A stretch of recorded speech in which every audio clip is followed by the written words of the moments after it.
Hello नमस्कार दोस्तों, कैसे हैं आप लोग। उम्मीद करते हैं कि अच्छे होंगे। देखिए दोस्तों, आज हम बिहार पुलिस ड्राइवर का जो वैकेंसी 4361 का 61 पोस्ट आया है, उसका हम मतलब कि क्वेश्चन लाए हैं। ठीक है, तो ये सेट लाए हैं, पहला सेट करवा रहे हैं। ये सेट मतलब कि डेली करवाएंगे एक सेट।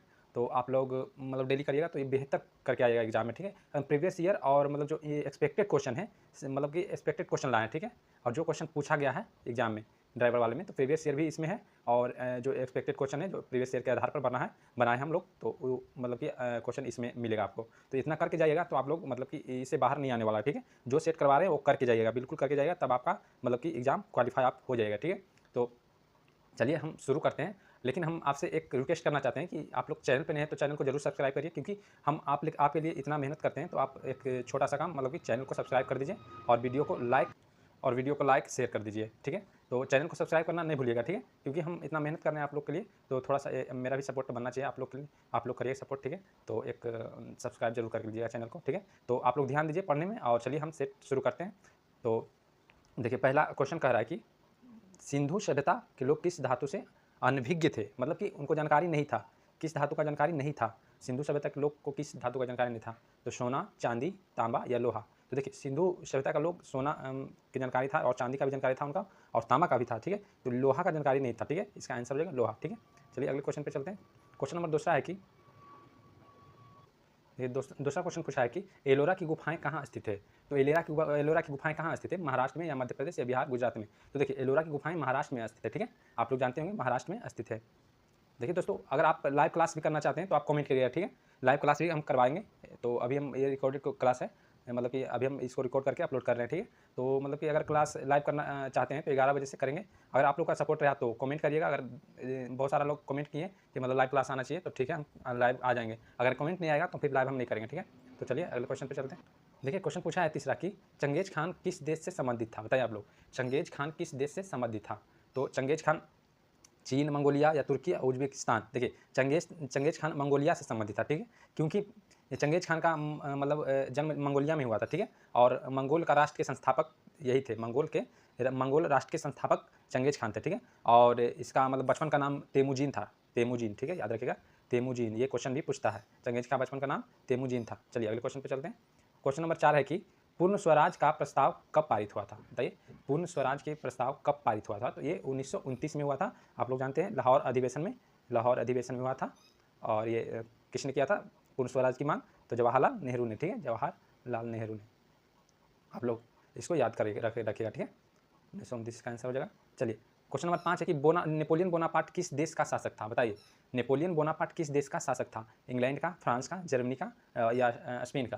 तो देखिए, नेपोलियन बोनापार्ट फ्रांस का मतलब कि शासक था। ठीक है, वो देखिए 1799 से लेके 1804 तक शासन किया। फिर 1804 से वो 1814 तक शासन किया था। ठीक है, मतलब कि नेपोलियन बोनापार्ट। और इसको मतलब कि नेपोलियन प्रथम के नाम से भी जाना जाता है। ठीक है, नेपोलियन बोनापार्ट को नेपोलियन प्रथम के नाम से भी जाना जाता है, तो कन्फ्यूजन मत रहिएगा। अगर नेपोलियन प्रथम आ जाएगा तो ये नेपोलियन बोनापार्ट का ही नाम है। ठीक है, चलिए अगले क्वेश्चन पे चलते हैं। किस ग्रह को लाल ग्रह कहा जाता है। बताइए, किस ग्रह को लाल ग्रह कहा जाता है। तो मंगल ग्रह को लाल ग्रह कहा जाता है। तो हम आप लोग से पूछते हैं, नीला ग्रह किस ग्रह को कहा जाता है। तो आप लोग इसका आंसर कमेंट में दीजिएगा, नीला ग्रह किस ग्रह को कहा जाता है। ठीक है, चलिए क्वेश्चन नंबर 7 है कि भारत का सबसे दक्षिण बिंदु कौन सा है। बताइए, भारत का सबसे दक्षिण बिंदु कौन है। तो कन्याकुमारी या इंदिरा पॉइंट या रामेश्वरम या लक्षद्वीप। देखिए, भारत का सबसे दक्षिणीतम बिंदु इंदिरा पॉइंट हो जाएगा। ठीक है, इंदिरा पॉइंट अंडमान और निकोबार के द्वीप समूह के ग्रेट निकोबार द्वीप पर स्थित है। ठीक है, अंडमान और निकोबार के द्वीप समूह के ग्रेट निकोबार के समूह पर यह स्थित है। कौन, इंदिरा पॉइंट। ठीक है, तो भारत का सबसे दक्षिणतम बिंदु इंदिरा पॉइंट हो जाएगा। चलिए, और आंसर मतलब आप कमेंट करके बताइए कि उत्तर बिंदु कौन सा है, मतलब भारत का सबसे उत्तरी बिंदु कौन सा है। ये मतलब कमेंट करके बताइए आप लोग। देखिए, भारत का सबसे बड़ा पठार कौन सा है। भारत का सबसे बड़ा पठार कौन सा है। बताइए, भारत का सबसे बड़ा पठार कौन सा है। छोटा नागपुर, मालवा या दक्कन या मेवाड़। तो देखिए, भारत का सबसे मतलब कि बड़ा पठार दक्कन का पठार हो जाएगा। ठीक है, दक्कन का पठार, क्योंकि देखिए भारत का सबसे ऊंचा पठार दक्कन का पठार हो जाएगा, क्योंकि भारत में यह उत्तर में लगभग 100 मीटर और दक्षिण में 1000 मीटर ऊंचा है। ठीक है, ये उत्तर में 100 मीटर और दक्षिण में 1000 मीटर ऊंचा है, ये दक्कन का पठार। ठीक है, तो इसका आंसर हो जाएगा सी, दक्कन का पठार। ठीक है, चलते हैं अगले क्वेश्चन पे। क्वेश्चन नंबर 9 पूछा है कि हिमालय का सबसे ऊंचा शिखर कौन सा है। हिमालय का सबसे ऊंचा शिखर कौन सा है। तो कंचनजंगा या एवरेस्ट या धौलागिरी या नंदा या देवीगिरी। तो देखिए, हिमालय का सबसे ऊंचा शिखर हो जाएगा माउंट एवरेस्ट। ठीक है, माउंट एवरेस्ट हो जाएगा, जिसका ऊंचाई देखिए 8846.86 है, ठीक है, यानी 8846.86 मीटर है, ठीक है, सॉरी 46 नहीं 48 है, 48.86 मीटर है, ठीक है, जिसको हम बोलेंगे 29,031.7 फीट, ठीक है, और यह नेपाल और चीन के सीमा पर स्थित है, ठीक है, नेपाल और चीन के सीमा पर स्थित है, ठीक है, तो इसका याद रखिएगा, ठीक है, और ये नेपाल में सगरमाथा और तिब्बत में चोगोलुंगमा के नाम से भी जाना जाता है, इसको याद रखिएगा, ठीक है, ये एवरेस्ट को, माउंट एवरेस्ट को मतलब नेपाल में सगरमाथा बोलते हैं और तिब्बत में चोमोलुंगमा के नाम से भी जाना जाता है माउंट एवरेस्ट को, तो ये क्वेश्चन बन सकता है, ठीक है, तो आप लोग याद रखिएगा। चलिए अगले क्वेश्चन पे चलते हैं। क्वेश्चन पूछा है कि ग्रेट बैरियर रीफ किस देश में है, तो बताइए आप लोग इसका आंसर।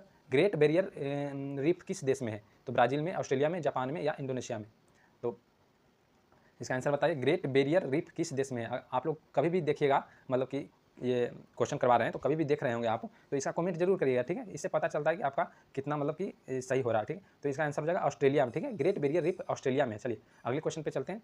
क्वेश्चन नंबर 11 पूछा है कि भारतीय संविधान की प्रस्तावना में धर्मनिरपेक्ष शब्द कब जोड़ा गया था, बताइए। भारतीय संविधान की प्रस्तावना में धर्मनिरपेक्ष शब्द कब जोड़ा गया था, 1950 में, 1962 में, 62 में, 1976 में, 1980 में, बताइए इसका आंसर। तो देखिए ये 42वां संविधान संशोधन आप लोग जानते होंगे, 42वां संविधान संशोधन वो अधिनियम द्वारा जोड़ा गया था, ठीक है, 42वां संविधान संशोधन अधिनियम द्वारा जोड़ा गया था, ये 1976 में, ठीक है, क्योंकि 42वां संविधान संशोधन 1976 में हुआ, ठीक है, तो 1976 में 42वां संविधान संशोधन द्वारा जोड़ा गया था। आप बताइए कि इस समय प्रधानमंत्री कौन था, तो इस समय प्रधानमंत्री इंदिरा गांधी थे, ठीक है, और इंदिरा गांधी ने ही इसको आपातकाल के दौरान मतलब कि 42वां संविधान संशोधन किया था, ठीक है, और इसमें देखिए 3 शब्द जोड़ा गया था, समाजवादी और अखंडता और धर्मनिरपेक्ष, ठीक है, आप लोग याद रखिएगा इसको, ये प्रस्तावना में जोड़े गए थे 3 शब्द। चलिए अगले क्वेश्चन पर चलते हैं। क्वेश्चन नंबर 12 है कि भारत का संविधान किससे प्रेरित होकर न्याय, स्वतंत्रता, समानता और बंधुत्व के आदर्शों को शामिल करता है, बताइए, बहुत इंपॉर्टेंट क्वेश्चन है,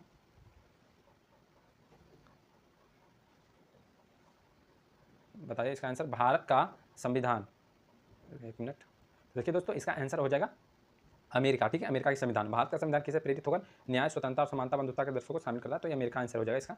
चलिए अगले क्वेश्चन पे चलते हैं। क्वेश्चन नंबर 13 कह रहा है कि संविधान सभा की पहली बैठक कब हुई थी, बताइए आप लोग, संविधान सभा की पहली बैठक कब हुई थी। अरे सॉरी दोस्तों, पिछला क्वेश्चन देखिए, हम अमेरिका बता दिया, अमेरिका नहीं होगा, ठीक है। देखिए भारत का संविधान किससे प्रेरित होकर न्याय, स्वतंत्रता, समानता और बंधुत्व के आदर्शों को शामिल करता है, तो ये फ्रांसीसी क्रांति हो जाएगा, ठीक है, ये फ्रांसीसी क्रांति के मतलब कि आदर्श पर ये भारत का संविधान प्रेरित हुआ था, ठीक है, जिसमें कि 1789 में प्रेरित हुआ था, जो फ्रांसीसी क्रांति 1789 में हुआ था, ठीक है, उसी क्रांति से प्रेरित होकर के मतलब कि भारत का संविधान न्याय और स्वतंत्रता, समानता का, बंधुत्व के आदर्शों को शामिल करता है, ठीक है। तो ये देखिए बता देते हैं इसमें कि फ्रांसीसी क्रांति ने निरुपस राजशाही के समाप्त कर लोकतंत्र, सामाजिक न्याय और मानवाधिकार की वकालत की, जो भारतीय संविधान के निर्माण को गहराई से प्रभावित करता है, ठीक है, तो इसका आंसर हो जाएगा फ्रांसीसी क्रांति, ठीक है। चलिए अगले क्वेश्चन पर चलते हैं।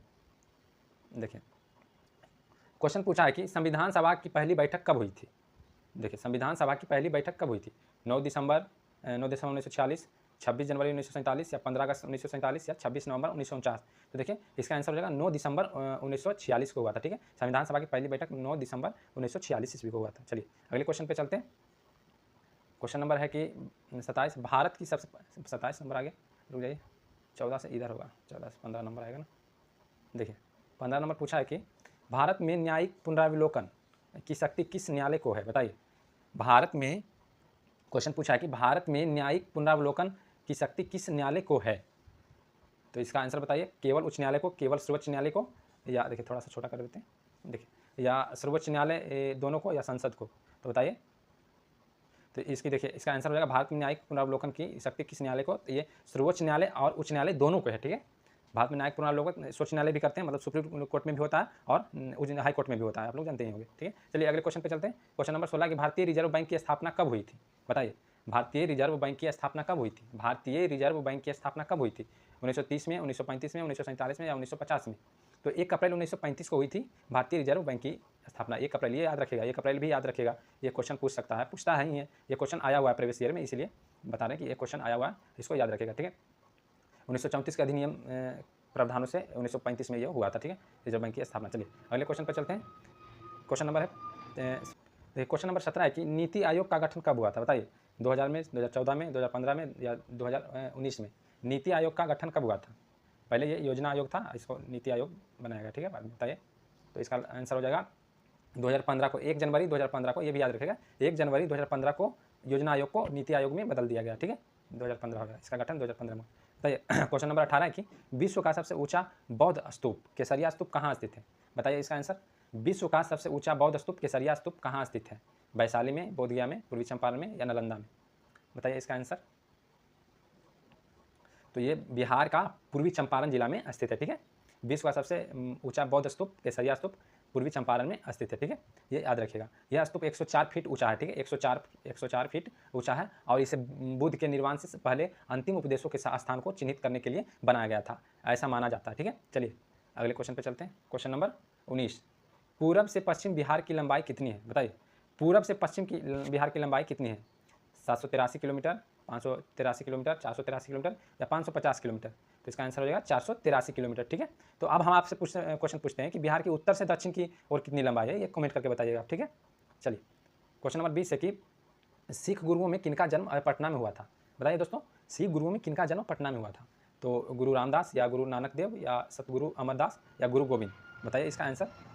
देखिए दोस्तों, इसमें आंसर हो जाएगा गुरु गोविंद सिंह, ठीक है, गुरु गोविंद सिंह। गुरु गोविंद सिंह का जन्म पटना में हुआ था। ये कब हुआ था ये भी पूछता है, ठीक है। तो ये 10वें गुरु थे, ठीक है, गुरु गोविंद सिंह 10वें गुरु थे। सिख के मतलब सिखों गुरु में से 10वें गुरु मतलब गुरु गोविंद सिंह थे, ठीक है, याद रखिएगा। और इनका जन्म 22 दिसंबर 1666 में हुआ था, ठीक है, ये भी याद रखिएगा। ये क्वेश्चन पूछता है 22 दिसंबर 1666 ईस्वी को हुआ था इनका जन्म, ठीक है। और ये गुरु तेज बहादुर 9वें सिख गुरु तेज बहादुर था, ठीक है। 9वें पूछेगा तो गुरु तेज बहादुर था, तेज बहादुर। और माता गुजरी के घर हुआ था, ठीक है।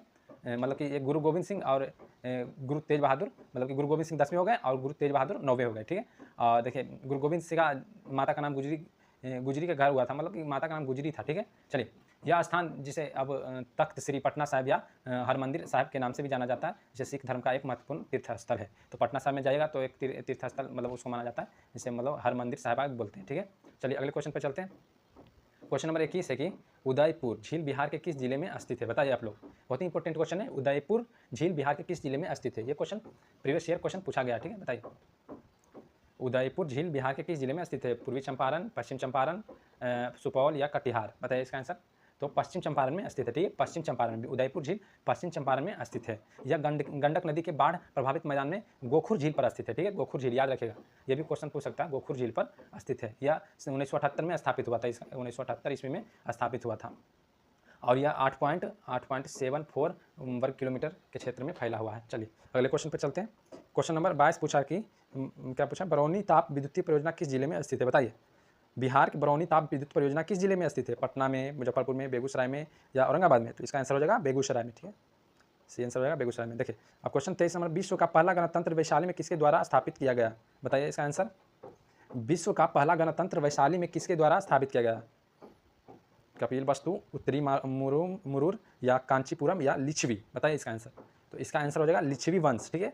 विश्व का पहला गणतंत्र वैशाली में लिच्छवी वंश था, ठीक है, मतलब लिच्छवी वंश द्वारा स्थापित किया गया था। यह गणराज्य वज्जी महाजनपद का हिस्सा था, ठीक है, और इसके शासकों का चुनाव किसी एक राजा के बजाय प्रतिनिधियों द्वारा सामूहिक रूप से किया जाता था। तो वैशाली को गणतंत्र का मक्का भी कहा जाता है, ये भी याद रखिएगा। वैशाली जो है इसको गणतंत्र का मक्का भी कहा जाता है। ये क्वेश्चन बनता है, मक्का भी कहा जाता है, तो याद रखिएगा आप लोग। चलिए अगले क्वेश्चन पर चलते हैं। क्वेश्चन नंबर 24 पूछा है कि भीम बांध अभ्यारण्य किस जिले में अवस्थित है? बताइए भीम बांध अभ्यारण्य किस जिले में स्थित है? बेगूसराय में, भागलपुर में, मुंगेर में, पूर्णिया में? देखिए क्वेश्चन ये बिहार पुलिस में क्वेश्चन में मतलब आया था, ठीक है। तो हम बिहार पुलिस का एग्जाम दिए थे, मतलब क्या कब दिए थे, 2019 के शायद 2019 या 20 में सही। तो ये क्वेश्चन पूछा था, तो हम कन्फ्यूजन में जमुई भी था इसका मतलब ऑप्शन में, तो हम जमुई मार दिए थे, जो कि जमुई गलत है, ठीक है। ये हो जाएगा मुंगेर जिला में, ठीक है, मुंगेर जिला में हो जाएगा। चलिए अगले क्वेश्चन पर चलते हैं। भारत के पहले मुख्य चुनाव आयुक्त कौन थे? TN सेशन, सुकुमार सेन या देखिए इधर होगा सुकुमार सेन या SY कुरैशी या नवीन चावला? तो बताइए आंसर। भारत के पहले मुख्य चुनाव आयुक्त कौन थे? बहुत ही मतलब कि इजी सवाल है, ठीक है, ये सब जानते होंगे अगर पढ़े होंगे तो। भारत के सबसे मुख्य चुनाव आयुक्त मतलब पहले मुख्य चुनाव आयुक्त सुकुमार सेन थे। चलिए अगले क्वेश्चन पे चलते हैं। क्वेश्चन नंबर 25 हो गया, 26 नंबर क्वेश्चन पे चलते हैं, ठीक है। 27 नंबर है, 25 26 कहाँ चला गया? चलिए 26 नंबर नहीं है तो 27 करवाते हैं। क्वेश्चन नंबर 27 पूछा कि भारत की पहली महिला शिक्षिका कौन थी? बताइए भारत की पहली महिला शिक्षिका कौन थी? बताइए आंसर इसका। सावित्रीबाई फुले या रामाबाई रानाडे या अन्नी बेसेंट या कस्तूरबा गांधी? देखिए भारत की पहली महिला शिक्षिका सावित्रीबाई फुले थी, जिन्होंने 1848 ईस्वी में अपने पति ज्योतिबा फुले के साथ मिलकर पुणे में महिलाओं के लिए एक पहला विद्यालय मतलब खोला था, ठीक है। उन्होंने महिलाओं की शिक्षा और अधिकारों के लिए एक महत्वपूर्ण काम किया था और उनके योगदान में भारत में महिला सशक्तिकरण का मार्ग प्रस्तुत हुआ था, ठीक है। तो इसका आंसर हो जाएगा सावित्रीबाई फुले। भारत की पहली महिला शिक्षिका सावित्रीबाई फुले थी और ये 1848 ईस्वी में अपने पति मतलब ज्योतिबा फुले के साथ मिलकर ये पुणे में महिलाओं के पहला विश्वविद्यालय खोला था, ठीक है। तो इसका आंसर ये हो जाएगा सावित्रीबाई फुले और ये 1848 भी याद रखिएगा, ठीक है। 1848 ईस्वी में ये पहला विश्वविद्यालय खोला था।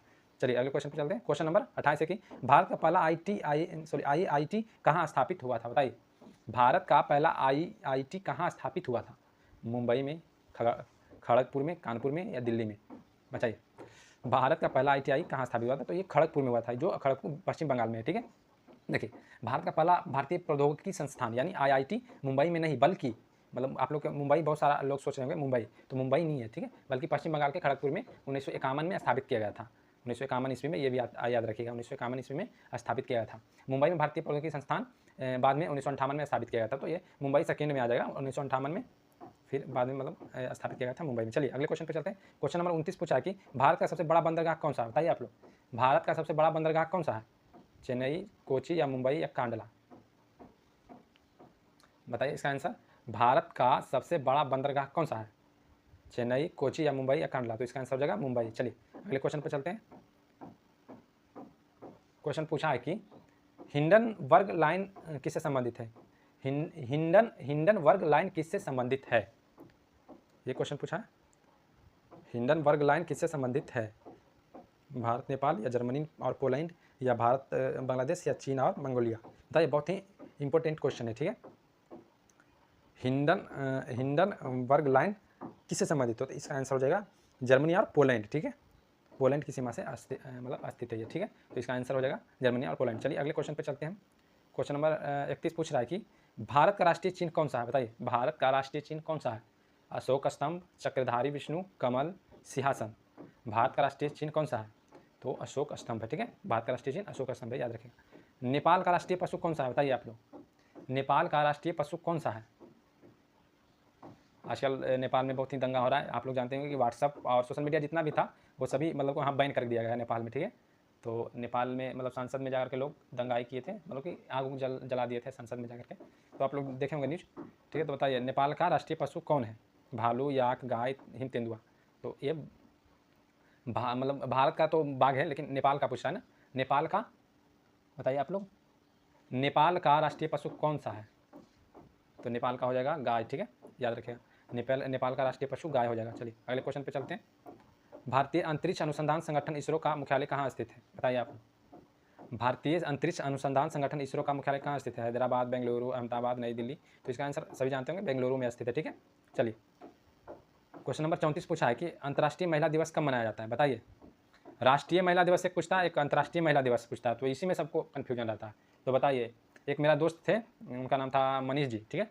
तो वो क्या किए थे कि अंतर्राष्ट्रीय महिला दिवस और राष्ट्रीय महिला दिवस कन्फ्यूजन करके गलती मार के आ गए थे, ठीक है। तो आप लोग बताइए, इसका कन्फ्यूजन में मत रहेगा कि अंतर्राष्ट्रीय महिला दिवस कब मनाया जाता है और राष्ट्रीय महिला दिवस कब मनाया जाता है। ये कमेंट करके आप लोग बताइए, अंतर्राष्ट्रीय कब मनाया जाता है, इसका कमेंट पहले बताइए आंसर। अंतर्राष्ट्रीय महिला दिवस कब मनाया जाता है? 8 मार्च को, 24 जनवरी को, 15 जुलाई को या 31 जून को? तो इसका आंसर हो जाएगा 8 मार्च को, ठीक है। अंतर्राष्ट्रीय महिला दिवस 8 मार्च को मनाया जाता है। और राष्ट्रीय महिला दिवस कब मनाया जाता है, आप इसका कमेंट करके बताइए। 15 तारीख को मनाया जाता है। आप इसका मंथ बताइए आप कि जुलाई में मनाया जाता है या जून में मनाया जाता है या कब मनाया जाता है, आप लोग इसका कमेंट करिए। चलिए, दादा साहेब फाल्के पुरस्कार किस क्षेत्र में दिया जाता है? बताइए, खेल में, साहित्य में, विज्ञान में या सिनेमा में? बताइए आप लोग, दादा साहेब फाल्के पुरस्कार किस क्षेत्र में दिया जाता है? खेल में, साहित्य में, विज्ञान में या सिनेमा में? तो ये सिनेमा में दिया जाता है, ठीक है। सिनेमा क्षेत्र में दादा भाई फाल्के पुरस्कार दिया जाता है, ठीक है। और ये सर्वोच्च सम्मान है, ठीक है। भारतीय सिनेमा का सर्वोच्च सम्मान है ये। और जो व्यक्ति को प्रदान किया जाता है, उन्होंने भारतीय सिनेमा के विकास में उत्कृष्ट योगदान दिया होता है, उन्हीं को दिया जाता है, ठीक है। चलिए अगले क्वेश्चन पर चलते हैं। क्वेश्चन पर, संतोष ट्रॉफी किस खेल से संबंधित है? बताइए। फुटबॉल से, हॉकी से, क्रिकेट से, कबड्डी से? संतोष ट्रॉफी किस खेल से संबंधित है? तो संतोष ट्रॉफी फुटबॉल से संबंधित है, ठीक है, फुटबॉल से। चलिए अगले क्वेश्चन पर चलते हैं।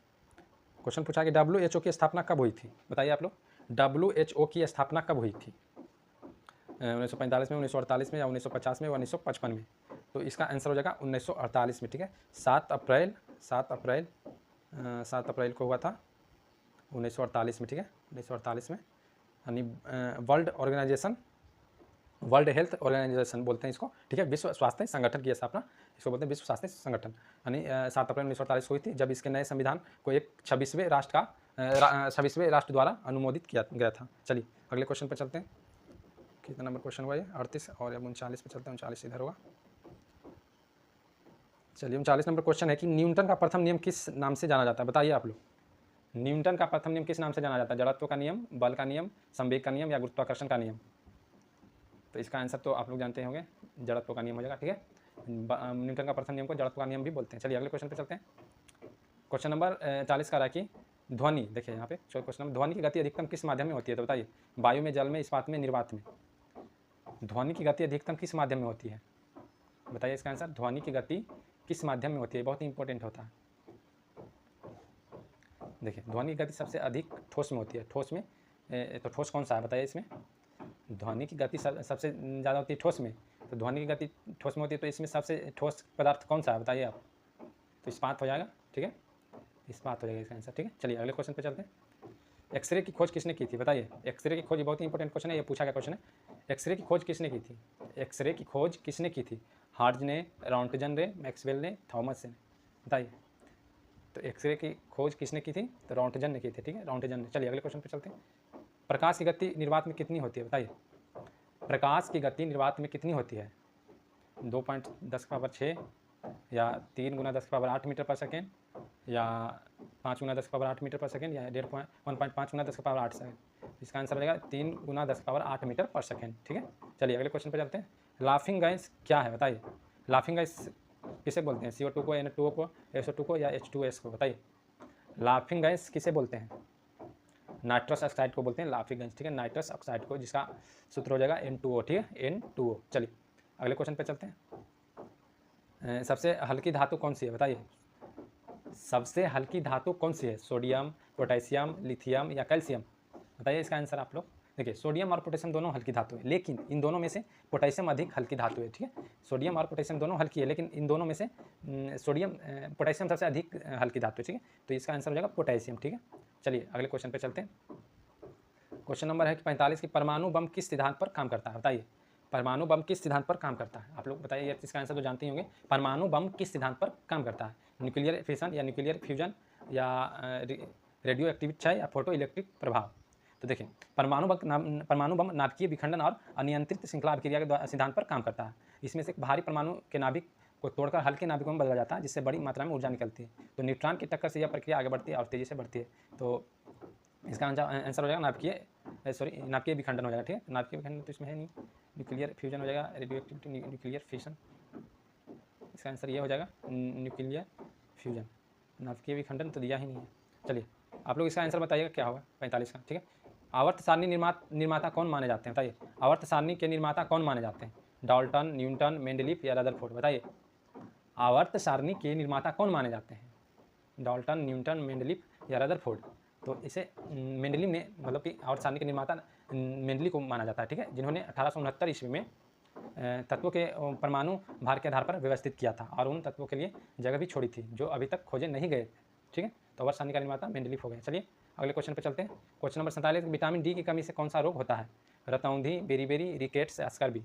तो विटामिन डी की कमी से कौन सा रोग होता है? बताइए आप लोग, विटामिन डी की कमी से कौन सा रोग होता है? रतौंधी तो विटामिन ए की कमी से होता है, ठीक है। विटामिन बी की कमी से बेरीबेरी होता है, और विटामिन सी की कमी से रिकेट्स होता है, विटामिन डी की कमी से स्कर्वी रोग होता है। चलिए अगले क्वेश्चन पे चलते हैं। क्वेश्चन नंबर 48, रक्तचाप किस यंत्र से मापा जाता है? थर्मामीटर, बैरोमीटर, सिस्मोनोमीटर या स्टेथोस्कोप? बताइए, रक्तचाप मतलब किस यंत्र से मापा जाता है?